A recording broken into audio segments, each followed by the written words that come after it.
السلام عليكم ورحمة الله وبركاته. النهارده عرض جديد من شركة شمس الخدمات الكمبيوتر. طبعا انتوا كلكم مستغربين انا بعمل الفيديو ده من على المكتب مش من المخزن.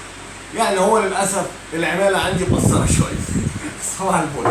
النهارده عرض جديد وأجهزة جديدة لسه جاية يا جماعة بكراتينها. النهارده عرض شركة شمس الخدمات الكمبيوتر على الاتش بي، الزد بوك، الاستوديو الجي 5. الاتش بي الاستوديو الجي 5 اتش بي جي 5 استوديو جايب كراتين يا جماعه. اجهزه استيراد فرز اول بحد الزيرو زي ما انتم شايفين. اجهزه طبعا الترا سليم. المواصفات بتاعتها الكور اي 7 الجيل التاسع 9850 اتش برامات 32 جيجا، هارد 512 ان في مي، كارت الشاشه العملاق 4 جيجا دي رام 5، وبيعلى طبعا مع الرامات زي ما انتم عارفين. اجهزه طبعا الاتش بي زد بوك غني عن التعريف، ده زد بوك جي 5 استوديو. اجهزه طبعا 15 و6 اجهزه غنية عن التعريف، استيراد فرز اول بحاله الزيرو زي ما انتم شايفين.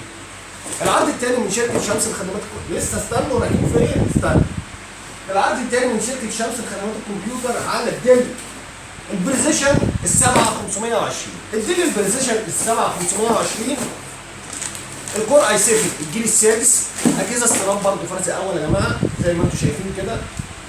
الكور اي 7 الجيل السادس ال 6820 اتش كيو برامات 16 جيجا دي رام 4، هارد 512 اس اس دي، كارت فيجا العملاق الانفيديا الام 1200 بيبقى 4 جيجا وبيعلى مع الرامات زي ما انت عارف.